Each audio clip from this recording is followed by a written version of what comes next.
Purvanchal university. ఇది కేవలం university కాదు, మీ సక్సెస్ స్టోరీకి చిరునామా.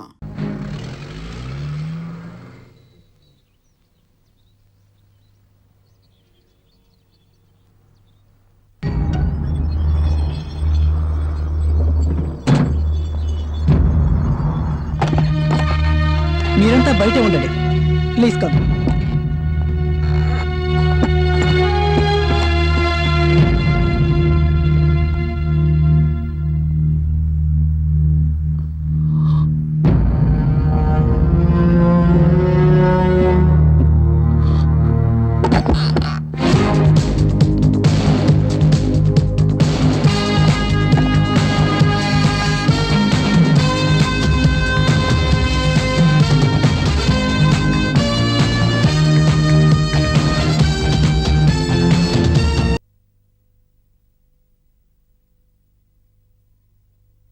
Impossible, it's impossible. మీరు చెప్పినట్టుగానే అన్ని యాంగిల్స్ లోనూ అన్ని పాసిబిలిటీస్ ఆలోచించాను. ఇది ఆత్మహత్యనని నాకు గట్టి నమ్మకం. I'll explain sir. సార్, ఎలుక విషయంలో ఉన్నటువంటి జింక్ ఫాస్ఫైడ్ అనే రసాయన పదార్థమే అందులోని పాయిజనింగ్ ఫ్యాక్టర్. 5 గ్రాముల జింక్ ఫాస్ఫైడ్ చాలు ఒక మనిషి మరణించడానికి. కానీ అటువంటి కేసుల్లో మనిషి చనిపోయేది 10-12 గంటలు గడిచిన తరువాత. డోసేజ్ ఎక్కువయ్యే కొద్దీ మరణం కూడా చాలా త్వరగా సంభవిస్తుంది. రమ్య విషయంలో మరణం చాలా త్వరగా సంభవించింది. అంటే రమ్య శరీరంలోకి 5 గ్రాముల డోసేజ్ కంటే ఎక్కువగానే వెళ్ళింది. Yes, it is that. Forensic report ప్రకారం రమ్య శరీరంలో 10 గ్రాముల జింక్ ఫాస్ఫేట్ ఉన్నట్టుగా మెన్షన్ చేశారు. ఫారెన్సిక్ రిపోర్ట్ లో ఇంకో విషయం కూడా చెప్పారు. రమ్య శరీరంలోకి వెళ్ళినటువంటి ర్యాట్ పాయిజన్ తాలూకు క్వాంటిటీ 20 గ్రామ్స్. సార్, ఇక నేను చెప్పబోయేదాన్ని శ్రద్ధగా వినాలి. యాజ్ పర్ గవర్నమెంట్ రూల్స్ ఎలుక విషయంలో జింక్ ఫాస్ఫైడ్ 2 గ్రాములు మాత్రమే యూజ్ చేయాలి. దట్ మీన్స్ 20 గ్రాముల ఎలుక విషయంలో 2 గ్రాముల జింక్ ఫాస్ఫైడ్ కంటే ఎక్కువగా ఉండడానికి ఛాన్సే లేదు. అంటే 20 గ్రాముల ఎలుక విషం కలిసిన రమ్య శరీరంలో 10 గ్రాములు అంటే 50% జింక్ ఫాస్ఫైడ్ ఎలా వచ్చింది? శ్యామ్, కాస్త అర్థమయ్యేలా చెప్పు. బాటిల్లో ఉన్న విషం డోసేజ్ కాదు, రమ్య శరీరంలోకి వెళ్ళింది. ఐ స్ట్రాంగ్లీ సస్పెక్ట్ హంతకుడు ఖచ్చితంగా 2 సార్లు రమ్యకు విషం ఇచ్చుండాలి. తేనె ఎలుక విషం కలిసిన మిశ్రమమే బాటిల్లో ఉన్నది. అంటే తేనె ఎలుక విషం మాత్రమే కాకుండా హై డోస్ జింక్ ఫాస్ఫైడ్ తో కలిపినటువంటి మిశ్రమమే రమ్య శరీరంలోకి వెళ్ళుండాలి. ఎందుకు రమ్యకు 2 సార్లు విషం ఇచ్చుంటాడు?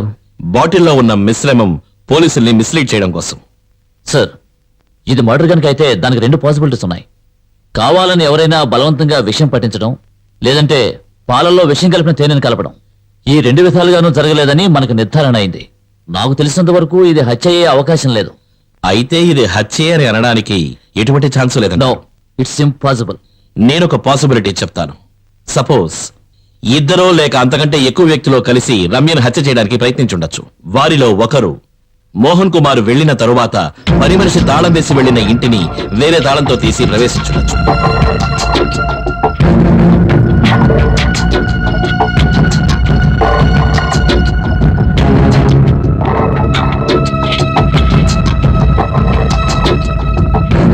రమ్య రూములో లేని సమయం చూసి ఆమె మంచం కిందన దాక్కుని ఉండుండొచ్చు.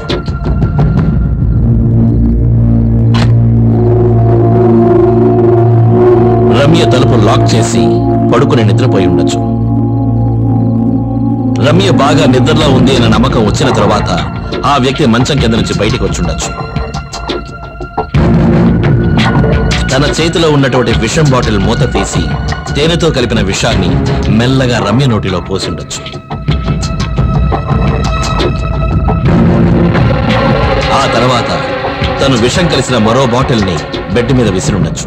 అలా చేసిన తర్వాత మళ్ళీ మంచం కిందకి వెళ్లి దాక్కుని ఉండుండొచ్చు. అతనితో పాటు వచ్చిన కొంతమంది వ్యక్తులు హంతకుడి కోసం బయట వెయిట్ చేస్తూ ఉండుండొచ్చు. పని పూర్తయిందని తెలిసాక వాళ్ళు తలుపు తెరిచిన వెంటనే హంతకుడు కిచెన్ ద్వారా తప్పించుకుని ఉండుండొచ్చు. ఈ విధంగా జరిగుండొచ్చు. ఈయన ఎంత మూర్ఖత్వంగా మాట్లాడుతున్నారు. నిద్రపోయే వాళ్ళ నోట్లో విషం పోస్తే అది కడుపులోకి వెళ్ళదు, వెంటనే మెలకు వస్తుంది. వాళ్ళు చనిపోయే ముందు బాగా స్ట్రగుల్ అయిన లక్షణాలు వాళ్ళలో కనిపిస్తాయి. ఒకవేళ ప్రతిఘటించగల పరిస్థితిలో రమ్య లేకుండా ఉంటుంటే? సార్, స్వయంగా తీసుకుందా లేదంటే ఎవరైనా బలవంతం పెట్టి తీసుకుందా అని తెలియలేదు. రమ్య 3 స్లీపింగ్ పిల్స్ తీసుకున్నట్టుగా ఫారెన్సిక్ రిపోర్ట్ లో ఉంది. నిద్ర మాత్రలు వేసుకుని నిద్రపోతున్న వ్యక్తి యొక్క నరాలు పనిచేయలేని పరిస్థితిలో ఉంటాయి. అటువంటప్పుడు ఎలా ప్రతిఘటించగలరు? ఓకే, ఒప్పుకుంటాను. బట్ ఎవడైనా హత్య చేసిన తరువాత అక్కడే ఉంటాడా? ఎలాగైనా తప్పించుకోవాలని చూస్తాడు కదా. ఒకవేళ పోలీసులు గనక ముందుగా వచ్చుంటే అతను పట్టుబడేవాడు. అదేగా మీరు అడగదలుచుకున్నది? ఎస్, పోలీసులు రావడానికి ముందుగా రూమ్ లో ఉన్న వాడిని తప్పించేందుకు దారి కల్పించడమే బయట వెయిట్ చేస్తున్న గ్యాంగ్ యొక్క కర్తవ్యం. సార్, పోలీస్ సర్వీస్ లో నేను ఈ రోజు వరకు ఇటువంటి స్టూపిడ్ రీజన్స్ ఏనాడూ వినలేదు. వింతగా ఉంది. నేను ముందే చెప్పాను ఇది ఒక పాసిబిలిటీ అని. ఇలాగే జరుగుండాలి అని నేనే నిర్ధారించట్లేదు. Then tell me what's your point? He said it's impossible. ఇది ఒక హత్యా ప్రయత్నం అవ్వడానికి ఎటువంటి ఛాన్స్ లేదని. అలాగే నేను చెప్పిన విధంగా జరిగే అవకాశాలు కూడా చాలా చాలా తక్కువ. ఒప్పుకుంటాను. But my question is it humanly possible? It is possible. That's my point. నువ్వు చెప్పిన దాన్ని బట్టి చూస్తే ఈ విధంగా హత్య చేసిన వాడు మాస్టర్ మైండ్ అయి ఉండాలి. మన ప్రతి కదలికని గమనించొచ్చు. తెలుసు సార్. దీన్ని మనసులో ఉంచుకుని నేను పత్రికా విలేకరుల ముందు ఇదొక ఆత్మహత్య అని ఒప్పుకున్నాను. నేను తప్పుదారి పట్టాను అన్న సంతోషంతో హంతకుడు స్వతంత్రంగా బయట తిరుగుతూ ఉండుండొచ్చు. అదే కదా నాకు కావాల్సింది.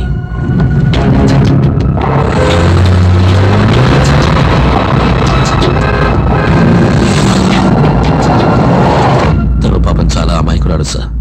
అప్పుడప్పుడు కాస్త మొండిపట్టు పట్టినా నేనంటే తనకెంతో ప్రేమ. హాబీస్ మెయిన్లీ రీడింగ్, నవల్స్ చదువుతూ ఉంటుంది. రమ్యకు నిద్ర మాత్రలు వేసుకునే అలవాటు ఏమైనా ఉందా? అలవాటంటూ ప్రత్యేకంగా లేదు.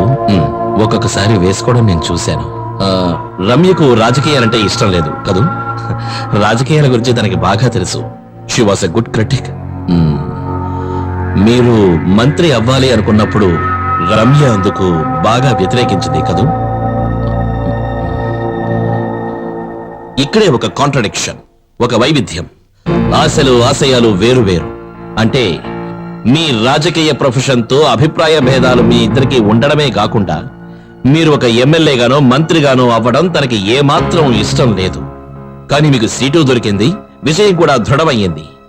అటువంటి పరిస్థితుల్లో రమ్య ఎందుకని మీకు డబ్బు ఇవ్వడానికి అంగీకరించలేదు? ఇంతకు ముందు ఒకసారి తన అకౌంట్లోంచి 2 లక్షల రూపాయలు ఒక అవసరం కోసం తీసుకున్నాను. నేను దాన్ని తిరిగి తనకి ఇవ్వలేకపోయాను. దేనికోసం 2 లక్షల రూపాయలు తీసుకున్నారు? నిజం చెప్పాలి, రాజకీయ అవసరాల కోసమనే తనతో చెప్పి తీసుకున్నాను. కానీ అది ఒక వ్యక్తికి అప్పు ఇవ్వడం కోసం తీసుకున్నాను. ఎవరికి? జాన్కి. జాన్ తీసుకున్న ఒక లోన్ రెవెన్యూ రికవరీ అయిపోయింది. ఆ విషయం ఎందుకని రమ్యకు తెలియకుండా దాచారు? తనకి నిజం చెప్తే ఒప్పుకోదన్న భయంతోనే. డబ్బు మీకు అవసరమైనప్పుడు జాన్ని అడిగారా? లేదు, జాన్ దగ్గర డబ్బు లేదని నాకు బాగా తెలుసు. ఒకే పార్టీలో ఉంటున్నప్పటికీ మోహన్ కుమార్కు మీకు ఆశయాలకు సంబంధించి అభిప్రాయ భేదాలు ఉండేవి కదూ? రాజకీయాల్లో ఇలాంటివన్నీ సహజమే కదా. కానీ వ్యక్తిగతంగా మా ఇద్దరి మధ్య ఎటువంటి సమస్య లేదు. మోహన్ కుమార్ భార్య ఆత్మహత్య చేసుకున్న విషయం మీకెప్పుడు తెలిసింది? ఉదయం ఏ టైంలో? 9:30, 10 గంటల మధ్య ఫోన్ చేసి చెప్పారు. ఎవరు చేసి చెప్పారు? Election committee convener Krishna. అప్పుడు మీరేం చేశారు? నేను వెంటనే మోహన్ వాళ్ళ ఇంటికి వెళ్ళాను. మిస్టర్ కృష్ణ మీతో ఏం చెప్పారు? మోహన్ భార్య రమ్య విషం తాగి ఆత్మహత్య చేసుకున్నారని. Okay, thank you for your time mister Samuel. Welcome sir. It's a nice house.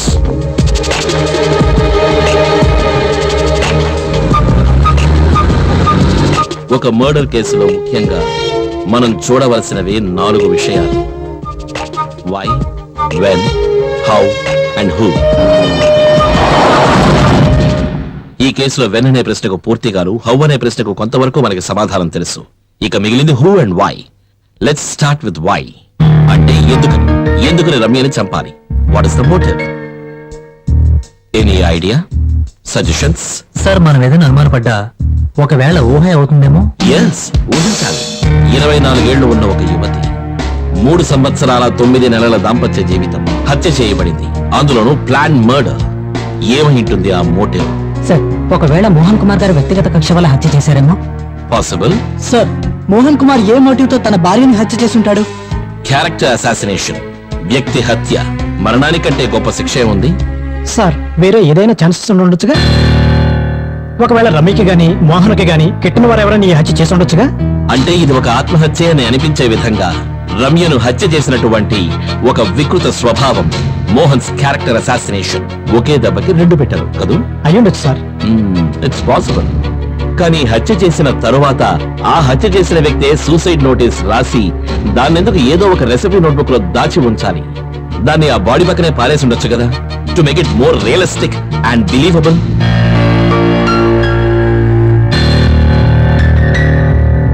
I think it's a time for a list of suspects. Excuse me sir, ఆ హంతకుడు ఈ లిస్ట్ లో ఉన్న వాళ్ళు అయి ఉంటారని ఏమిటి నమ్మకం? నమ్మకం కాదు, కానీ అవకాశాలు చాలా ఉన్నాయి. రమ్య ఇంటి గురించి, దినచర్యల గురించి బాగా తెలిసిన వ్యక్తే అయి ఉండాలి ఈ హత్య చేసిన వ్యక్తి. సార్, బెంగళూరు నుంచి ఆ రోజే వచ్చానని చెప్పిన బాలవాడి స్టేట్మెంట్, ఆ రోజు పేపర్ రావడం లేట్ ఉందని చెప్పిన పేపర్ వాడి స్టేట్మెంట్ నిజమేనని తేలింది కదా.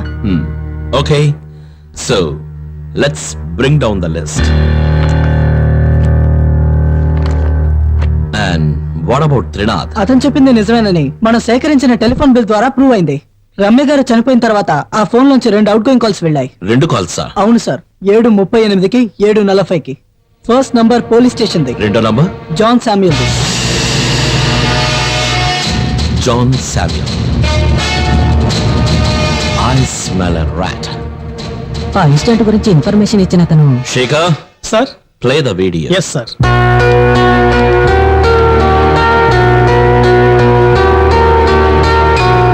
వేరే ఇంకెవరికైనా ఫోన్ చేసావా? వేరే ఎవరికి చేయలేదు సార్. స్టేషన్ కి ఫోన్ చేసిన తర్వాత ఆ ఇంటికి తాళం పెట్టి మా ఇంటికి వెళ్ళిపోయాను. ఒకవేళ త్రినాథ్ కాకుండా వేరే ఎవరైనా చేస్తుంటే? త్రినాథ్ ఫోన్ చేయడానికి వెళ్ళినప్పుడు మిగతా వాళ్ళందరూ బయటికి వెళ్లిపోయారని త్రినాథే కదా చెప్పాడు. అంతేకాకుండా 2 కాల్స్ కి మధ్య 2 నిమిషాల వ్యవధి ఉంది. That means the second call was an immediate one. Basheer sir. Samuel పేరుతో ఉన్న అన్ని ఫోన్ల యొక్క కాల్ డీటెయిల్స్ నాకు కావాలి వెంటనే. Yes sir. And I want that Trinath tomorrow first thing in the morning. Please. ఎందుకు సార్ నన్ను మళ్ళీ పిలిపించారు? మామూలుగా పోలీస్ వాళ్ళకి ఇన్ఫార్మ్ చేసిన తర్వాత ఆ చుట్టుపక్కల వాళ్ళకి ఇన్ఫార్మ్ చేయాలి కదా, కానీ మీరు ఎందుకు అలా చేయలేదు? హత్య జరిగిన విషయం ఎవరికైనా చెబితే లేనిపోని గొడవలు జరుగుతాయన్న భయంతో ఈ ఇంటికి తాళం పెట్టి వెళ్ళిపోయాను. ఆ టైంలో మీరు జాన్ శామ్యూల్ కి ఫోన్ చేశారు. మీరు ఫోన్ చేశారనే కదా శామ్యూల్ మాతో చెప్పాడు. అవును సార్, నేనే ఫోన్ చేసి చెప్పాను. కానీ మీరు హత్య జరిగిన ఇంట్లోంచి ఫోన్ చేసి చెప్పలేదు కదూ? లేదు సార్, నేను మా ఇంటి నుంచే చేశాను. అబద్ధం.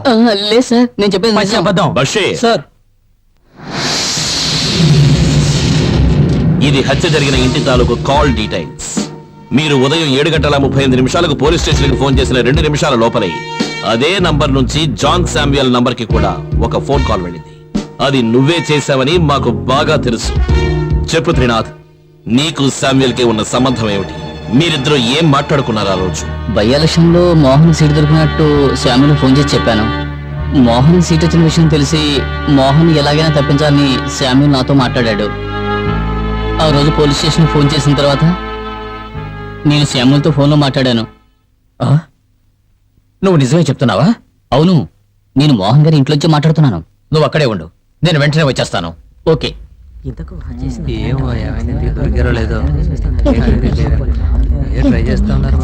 నేనే ముందు చూశాను, ఆ తర్వాత మిగిలిన వాళ్ళకి తెలిసి వాళ్ళందరూ వచ్చారు. అప్పుడు ఒక నిమిషం, ఇప్పుడే వస్తాను.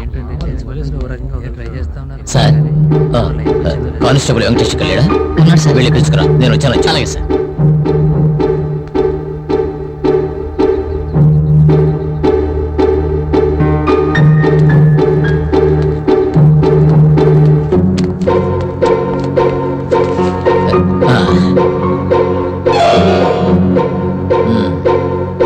త్రినాథ్, నువ్వు వెళ్ళు. మరి ఎందుకని నువ్వు ముందు అబద్ధం చెప్పావు? శామ్యూల్ గారు నన్ను కలిసిన విషయం ఇంకెవరితో చెప్పొద్దని నాతో చెప్పారు. శామ్యూల్ తో మాట్లాడిన తర్వాత మీరేం చేశారు? నేను మా ఇంటికి వెళ్ళిపోయాను సార్. మళ్ళీ నువ్వు ఆ ఇంటికి ఎప్పుడు తిరిగి వచ్చావు? ఎస్పీ గారు వచ్చినప్పుడు. అప్పుడు అక్కడ శామ్యూల్, వెంకటేష్ ఇద్దరు ఉన్నారు కదూ? ఉన్నారు. అప్పుడు మీరు ఎవరో 3 వ్యక్తులతో మాట్లాడుతున్నానని చెప్పారే, వాళ్ళు ఎక్కడ ఉంటారు? మా పక్కింట్లోనే sir. Aravind, yes sir. Get them.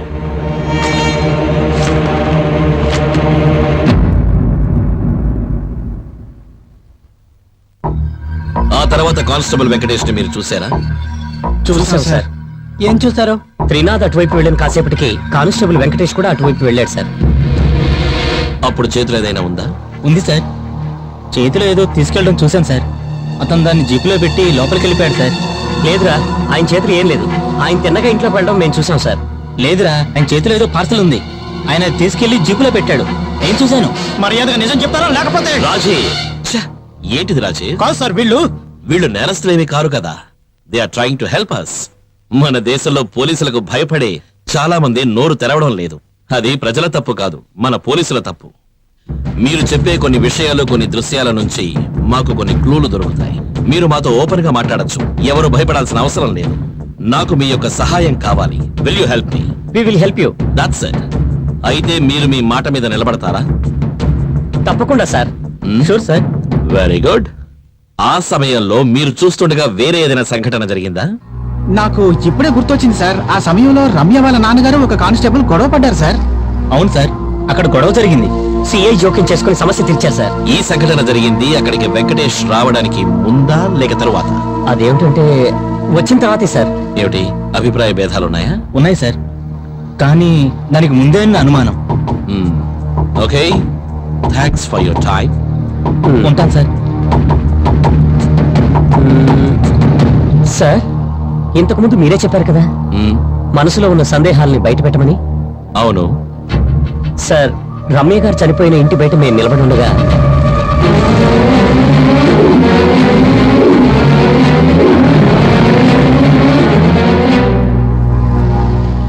ఆ విషయంలో మీకు ఏమిటి అనుమానం? ఏం లేదు సార్, అటువంటి ఆల్టరేషన్ చేసిన బైక్ ని మేము ఇంతకుముందు చూసిందే లేదు సార్. అది ఎవరిదో బయటపడదై ఉంటుంది. Sorry sir.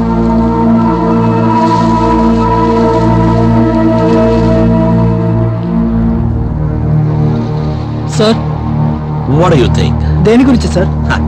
వాళ్ళు చెప్పిన విషయం గురించి. ఆ బైక్ గురించి ఇచ్చిన స్టేట్మెంట్ మనం పెద్దగా పట్టించుకోనక్కర్లేదు సార్. కానిస్టేబుల్ వెంకటేష్ విషయంలో వీళ్ళు ఇచ్చిన స్టేట్మెంట్ మనం పట్టించుకునే అవసరం లేదు. ఒకవేళ కానిస్టేబుల్ వెంకటేష్ విషయంలో వాళ్ళిద్దరూ చెప్పింది నిజమే అయితే? అర్థం కాలేదు కదా. It's a guess, a wild guess. Let's go back to that day. Trinath, Venkatesh ఈ ముగ్గురు నించునుండగానే బయటికి వెళ్లారు. కాసేపు అయిన తర్వాత వెంకటేష్ మాత్రమే వచ్చాడు. అది వీళ్లలో ఒక్కరే చూశారు. సరిగ్గా ఆ సమయంలోనే ప్రభాకర్ కి ఒక పోలీసుకి గొడవ జరిగి ఉండొచ్చు. కరెక్ట్ గా అప్పుడే వెంకటేష్ బయటికి వెళ్ళి ఉండొచ్చు. అది ఆ ముగ్గురు చూసుండకపోవచ్చు. మళ్ళీ తిరిగి వచ్చి ఆ ముగ్గురు నించునే పొజిషనింగ్ లో మార్పు ఏర్పడి ఉండొచ్చు. వెంకటేష్ ఒక చిన్న పార్సిల్ తో వచ్చాడు. దాన్ని జీపులో పెట్టాడు, తిరిగి వెళ్ళిపోయాడు. అది ఆ ముగ్గురులో వేరొకరు చూస్తుండొచ్చు. ఆ విధంగా జరిగి ఉండొచ్చు కదా. అయితే వాళ్ళిద్దరు చెప్పింది నిజమే ఉండొచ్చు. బుక్ తీసిచ్చింది వెంకటేష్ అయి ఉంటాడు. అంటే తిరిగి వచ్చినప్పుడు అతని చేతిలో ఉన్నది శామ్యుయల్ బ్రీఫ్ కేసులో డబ్బు చూశారని త్రినాథ్ చెప్పింది నిజమే అయితే వెంకటేష్ చేతిలో ఉన్న ఆ పార్సల్ డబ్బే అయి ఉండాలి. అతను చెప్పిన బైక్ గురించి మీ అభిప్రాయం ఏమిటి? దారిని పోయే వాళ్ళది అయి ఉండొచ్చుగా. అది దారిని పోయేవాడిది కాదు. ఒకవేళ నువ్వు చెప్పినట్టుగా వాడు దారిని పోయేవాడే అయితే బైక్ ఆపి ఆ బాడీ ఎవరిదని అడిగి వెళ్లాల్సిన అవసరం లేదు కదా. అది కాదు సార్, దారిన వెళ్లే వాళ్ళే అయితే అంత శ్రద్ధ తీసుకోరు కదా. దారిని వెళ్లేవాడైతే తిన్నగా వెళ్ళాలి. ఎందుకని మళ్ళీ తిరిగి వెనక్కి వెళ్ళాడు? ఒకవేళ ఏం జరుగుతుందో అని తెలుసుకోవడానికి వచ్చుంటాడేమో. తెలుసుకోవాలని వచ్చిన వాడు ఎందుకు ఇంతమంది చేరారా అని అడుగుతాడు. అంతేకాకుండా అటువంటి బైక్ ఇంతకు ముందు ఈ ఏరియాలోనే చూడలేదు అని అతను చెప్పాడు కదా. ఆ బైక్ మీద వచ్చిన వ్యక్తి తిరిగి వెళ్లడం వల్లే అతనికి అనుమానం కలిగింది. తిన్నగా వెళ్ళుంటే అనుమానించాల్సిన అవసరం లేదు కదా. తన అనుమానాన్ని తీర్చుకోవడం కోసం ఆ వ్యక్తిని పిలిచి అడగలేదు. ఆ బైక్ లో వచ్చింది ఎవరై ఉంటారు, ఎందుకని వచ్చుంటారు? వాడు ఎవడైనా సరే రమ్య చనిపోయిందా లేదా అని తెలుసుకోవడం కోసమే వచ్చుంటాడు. సార్, రమ్య గారు మరణించిన ఇంటి నుంచి కానిస్టేబుల్ వెంకటేష్ మధ్యలో వాళ్ళ ఇంటికి వెళ్ళొచ్చినట్టుగా ఎస్ఐ చెప్పారు. ఎందుకని? వాళ్ళ ఇంట్లో ఏదో ముఖ్యమైన పదని చెప్పాడట. మళ్ళీ అరగంట గడిచాక వచ్చాడని చెప్పారు. మనం క్రాస్ ఎంక్వైరీ చేయాలి. హలో, వెంకటేష్ గారు ఇల్లేనా? అవునండి. నేను స్టేషన్ నుంచి సుధాకర్ మాట్లాడుతున్నా. వెంకటేష్ గారిని శ్యాంప్రసాద్ గారు అరెస్ట్ చేశారు. భగవంతుడా, ఎందుకు? రమ్య హత్య కేసులో ఈయనకేదో సంబంధం ఉందట. ఆ రోజు వెంకటేష్ గారు మీ ఇంట్లో డబ్బులు పెట్టారు కదా, దాని గురించి పెద్ద గొడవలు అవుతున్నాయి. ఎట్టి పరిస్థితుల్లోనూ ఆ డబ్బు మీ ఇంట్లో ఉంచకండి. అది మీ ఇంట్లో ఉంటే రెడ్ హ్యాండెడ్ గా మీరు దొరికిపోతారు. ఒకవేళ దొరికిపోయారంటే వెంకటేష్ గారిని ఉద్యోగం నుంచి తీసేస్తారు. ఏమిటి దేవుడా ఈ పరీక్ష?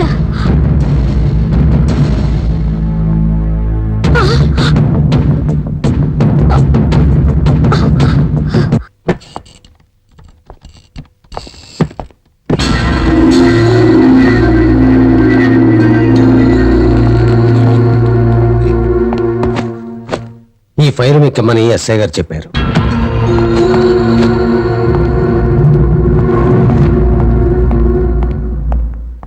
ఆ డబ్బు బ్యాంకులో కడితే అనుమానం వస్తుందని ఇంట్లోనే పెట్టారు.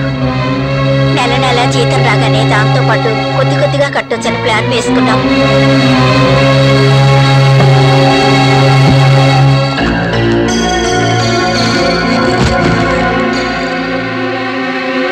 మీరు ఎందుకని నోట్బుక్ తీసి శామ్యూల్కి ఇచ్చారు?